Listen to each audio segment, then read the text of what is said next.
안녕하세요. 저희는 그림 위에 그림을 그립시다 라는 주제로 프로젝트를 진행한 Like a Bob Ross 팀입니다.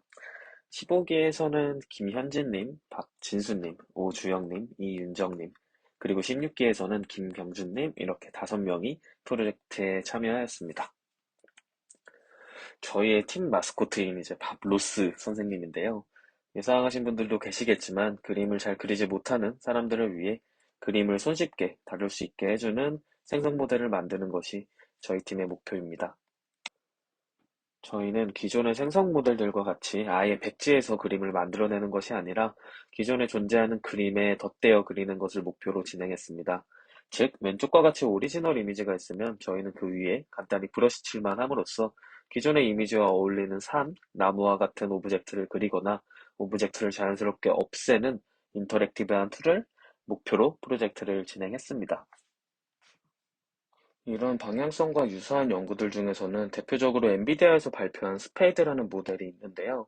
왼쪽에 이제 오리지널 이미지에 해당하는 세그멘테이션 마스크를 넣어주면 오른쪽 두 개의 이미지와 같이 그 마스크에 맞는 이미지를 생성을 해줍니다. 보시다시피 성능도 굉장히 좋고 다양한 스타일을 적용할 수 있는 장점이 있지만 그럼에도 불구하고 오리지널 이미지와는 많이 달라질 수밖에 없는 그런 한계점 중에 하나를 안고 있습니다. 저희는 원본 이미지 위에 덧대어 그리는 것을 원하기 때문에 이런 모델을 직접적으로 바로 사용할 수는 없습니다. 저희가 이런 목표를 위해서 처음에 시도했던 방법들이 몇 개 있는데요. 이제 엔드-투-엔드 모델 중에서는 신겐과 SGINet이 있습니다. 신겐은 이제 하나의 이미지만 학습함으로써 그 이미지를 여러 가지 이렇게 라벨을 그려줌으로써 새로운 객체를 생성하고 위치를 바꾸고 할 수 있는 모델인데요. 그렇게 나쁘지 않은 결과를 보이긴 하지만 이미지를 한 장만 학습하기 때문에 조작에 한계가 있었고 게다가 이제 학습 시간도 최소 몇 분에서 수십 분이 걸렸기 때문에 실질적으로 활용하기는 힘들었습니다. 두 번째 네트워크인 SGINet 마찬가지로 세그멘테이션 마스크를 자동으로 생성해주는 그리고 이미지의 합성까지 해주는 좋은 모델이지만 이 또한 활용하기는 힘들었습니다. 엔드투엔드 모델이 아니더라도 다른 테크닉을 적용할 수도 있었는데요. 물체와 배경을 자연스럽게 합성해주는 하모나이제이션이나 아니면 이제 물체를 제거해주기 위해서 배경을 인페인팅 해주는 인페인팅 기법도 사용을 할 수 있었습니다. 하지만 저희는 이제 인터랙티브하게 그리고 지우고 이제 간단하게 할 수 있어야 되기 때문에 이런 테크닉들도 저희는 최종적으로는 사용하지 않았습니다. 저희가 최종적으로 채택한 방법은 이전에 말씀드렸던 스페이드 모델을 활용을 하는 것인데요. 저희가 2만 개에서 3만 개 정도의 이제 이미지와 세그멘테이션 데이터셋을 구축을 해서 스페이드 모델에 사전 학습을 시킵니다. 이렇게 사전 학습을 시킨 다음 이 사전 학습한 모델이 저희가 사용하고자 하는 원본 이미지와 동일한 이미지를 생성하게끔 어댑테이션을 진행합니다. 즉, 일종의 싱글 이미지 파인 튜닝 방법론이라고 할 수 있습니다. 결국 그런 파인 튜닝, 어댑테이션 과정을 거치지 않고 그냥 단순히 스페이드 모델을 학습해서 사용한다면 가운데 그림처럼 원본 이미지와 완전히 다른 이미지를 생성을 하는데요. 여기에 이제 어댑테이션을 진행을 하게 되면 원본 이미지와 거의 유사한 이미지를 생성할 수 있었습니다. 이 스페이드 모델에 대해서 간략히 설명을 해드리면요. 스페이드는 이제 일반적인 생성 모델과 유사한 구조를 가지고 있는데 그 이미지를 생성하는 과정에서 레이어 사이사이마다 스페이드 블록을 갖는 차별점이 있습니다. 여기에 쓰이는 스페이드 블록과 같은 경우에는 이렇게 이미지 세그멘테이션 마스크를 인풋으로 받아서 컨볼루션 레이어를 거쳐서 나온 2D 디노멀라이제이션 팩터를 받습니다.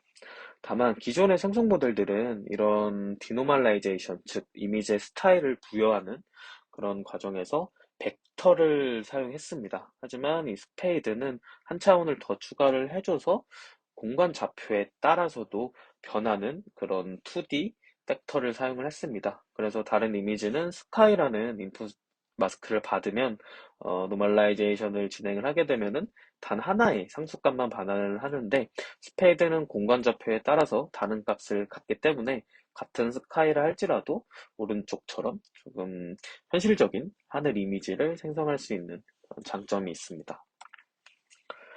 저희 이 모델을 활용을 해서 어댑테이션을 진행을 하는데 두 가지 방향 정도를 잡았습니다. 첫 번째로 어댑테이션을 진행하는데 오래 걸리면 이제 유저가 툴을 이용하는 데 지장이 있기 때문에 이 어댑테이션 시간을 최대한 줄이는 방향으로 잡았고요. 두 번째로 하나의 이미지에 이제 모델을 과도하게 어댑테이션 시키게 되면은 기존에 학습했던 정보들이 사라질 수도 있습니다. 즉 일종의 과적합이 발생할 수 있는 거죠. 그래서 이에 대해서는 모델의 기본 성능을 계속해서 모니터링함으로써 어댑테이션을 언제까지 진행해야 모델 성능에 저하가 없을지 모니터링하는 거를 위주로 진행했습니다. 어댑테이션을 빠르게 한 30초에서 40초 정도 안으로 이제 줄이기 위해서 저희는 모델에 쓰이는 코드를 경량화했고요. 학습도 이제 빠르게 그 미니멈에 도달을 시켜야 되기 때문에 여러 가지 옵티마이저와 러닝 레이트, 그리고 러닝 레이트 스케줄러를 사용을 했고요.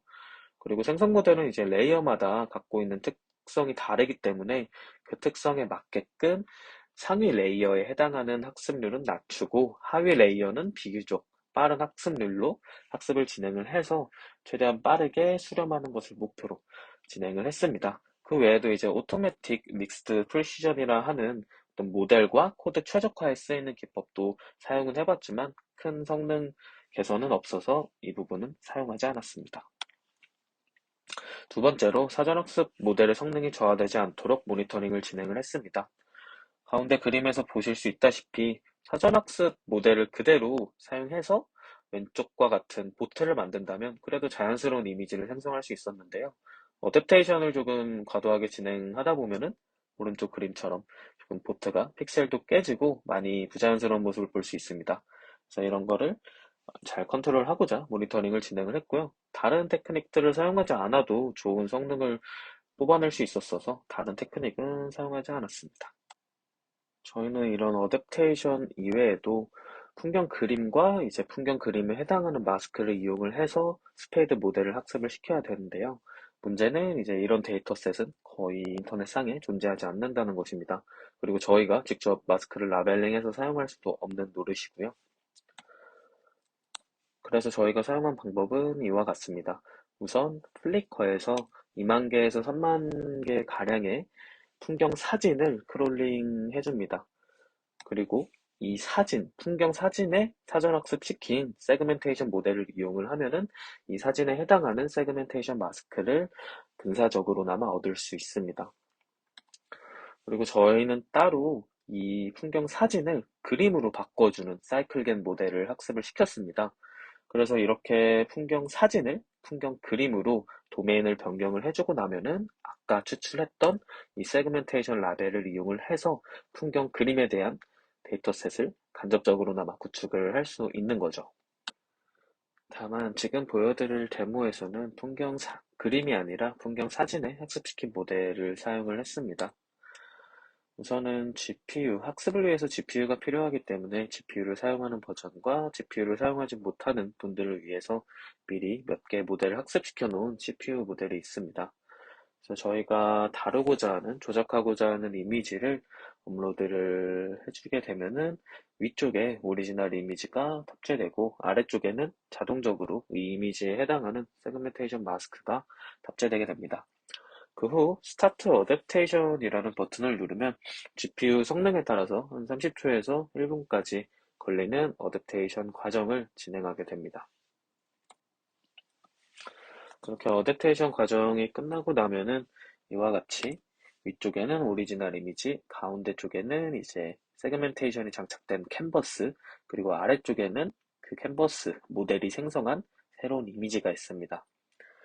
그래서 저희는 왼쪽 위에 있는 보트, 뭐 구름 아니면은 이제 들판, 하늘, 강가, 산, 나무와 같은 여러 가지 풍경 데이터에서 자주 나오는 라벨들을 활용을 해서 위에 있는 캔버스를 조작할 수 있습니다. 가령 먼저 마운틴, 산이라는 브러쉬를 잡고 약간 한 봉우리 정도를 그려주면은 아래처럼 기존의 이미지와 어울리는 산맥이 추가적으로 생기게 되고요. 이런 식으로 클라우드, 구름도 그려줄 수 있습니다. 마찬가지로 이 데이터에 쓰이는 구름과 거의 유사한 구름이 생기게 되고요.